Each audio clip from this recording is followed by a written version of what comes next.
Crossbody by Naomi. Here's the cover. Hook of the leg, and Alicia kicks out. You know, Byron, many people believe that Naomi's the best athlete in the Divas division. Oh, that's an arguable point. I mean, she's very natural, exceptional athlete. Jey Uso now runs into a boot by Miz. Exceptional boot by the Miz. Exceptional boot.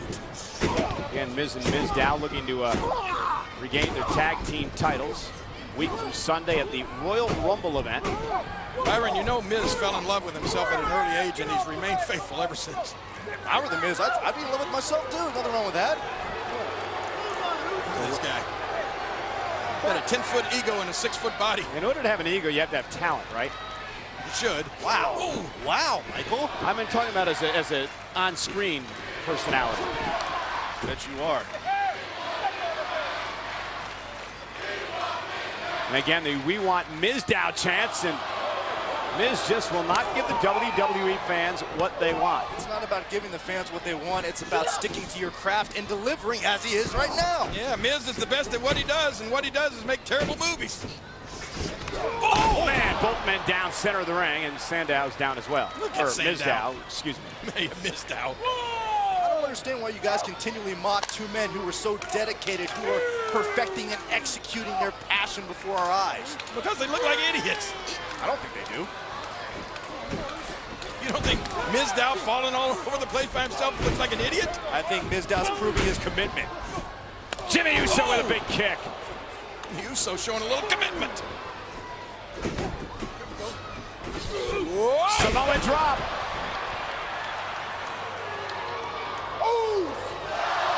Oh, no, not to the moneymaker, right, Byron? Not to the moneymaker. Watch out. Whoa!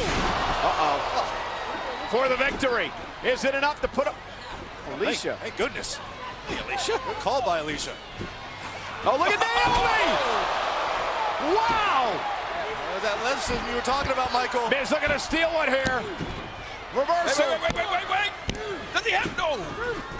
Mizdow misses wildly. Oh, Mizdow into the super kick. Skull-crushing finale. Miz looking to use the stun double. He may have him. And he does. Here are your winners. The team of Alicia, Fox, Damien, Mizdow, and Tuckins. You got to admit, guys, that was smart strategy from the Miz. Use the tools around you to secure a victory. Are you calling Mizdow a tool? I agree with you there, Byron, but the story here is the fact that Miz, Mizdow, and Alicia have defeated the Usos and Naomi. Miz pinning one half of the tag team champions. Will they be able to do that at the Royal Rumble and win back their tag team titles?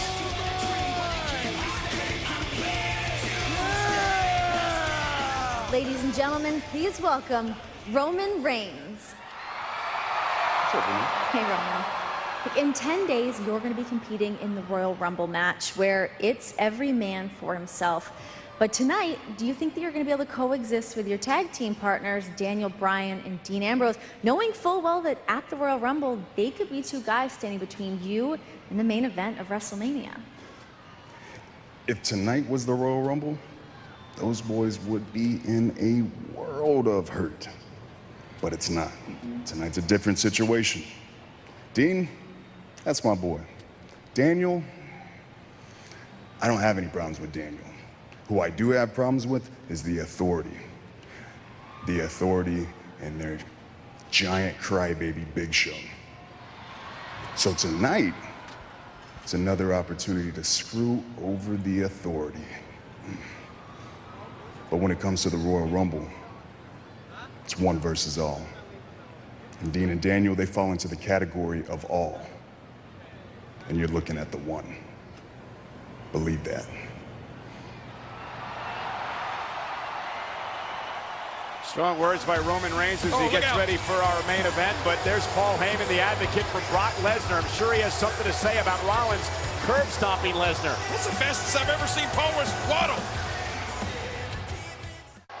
We're back on SmackDown. Paul Heyman's upset because of what happened this past Monday night on Raw. Let's take you back and show you the contract signing for the WWE World Title match at the Royal Rumble event. And at the Royal Rumble, whether either of you like it or not, I, Seth Rollins am walking out WWE champion. Let me tell you something, Mr. Curb Stomp. I conquered The Undertaker. I conquered him. And I conquered him. And I damn sure will conquer you. So at the Royal Rumble, we're gonna kick your ass, and then I'm gonna kick your ass. That sounds like a phenomenal plan. But guess what? All of your little plans, they don't seem to be going how you have imagined them. This was the contract signing for the triple threat match at the Royal Rumble.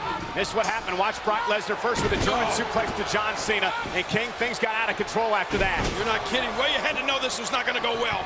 These three volatile human beings in the same ring, and there, Brock Lesnar right through the table, courtesy of John Cena. But then the cerebral assassin Triple H causing the distraction, and Seth Rollins would capitalize. Watch this. Rollins, stop to Cena. And then this was shades, guys, of what happened back at Night of Champions. The night we thought Rollins was going to cash in the Money in the Bank contract. A curb stop to the champion, Lesnar. And that's why Heyman is out here irate tonight.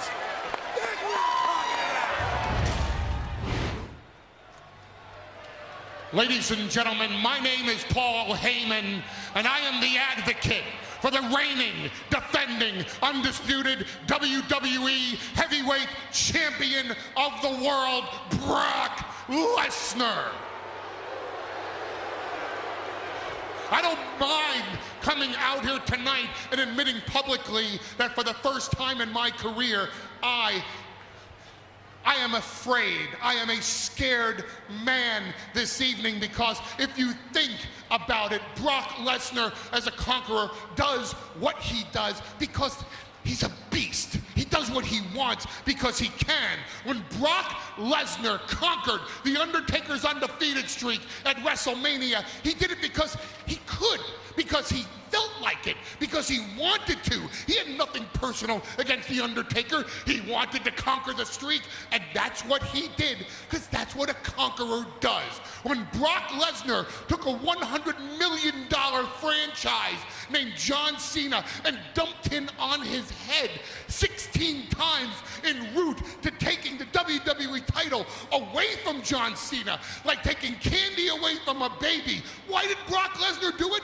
Because he could, because he wanted to, because he had a whim to do it, because Brock Lesnar felt like doing it, because it was a Sunday and he had nothing better to do on that evening. But now my client Brock Lesnar is ramped up and he's pissed off. Brock Lesnar is walking around with a purpose, because now Brock Lesnar's purpose is to get his hands on Seth Rollins at the Royal Rumble and F5 the future straight back into the past.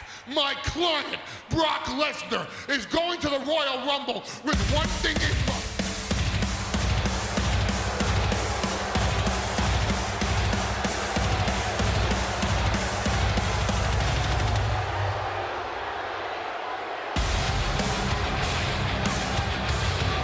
Well, King, there is Mr. Money in the Bank, Seth Rollins. And I think one word we can use to describe this man as of late, and that is brazen. You're right about that.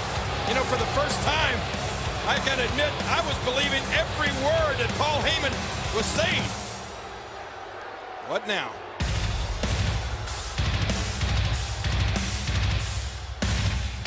You know what? I am sick and tired of everybody walking around on eggshells around here thinking they need to be afraid of Brock Lesnar. I'm sick of everybody telling me that I hide behind the authority, that I hide behind J&J Security. Let me tell you something, Paul. I am not afraid of Brock Lesnar. And you know what? You know what? I'm sick of it. I'm so sick of it. To hell with it, I'm cashing in. I'm cashing in tonight. I want your client. Let's do this. Smackdown back on Thursdays. Let's give him the biggest main event in the history of this show.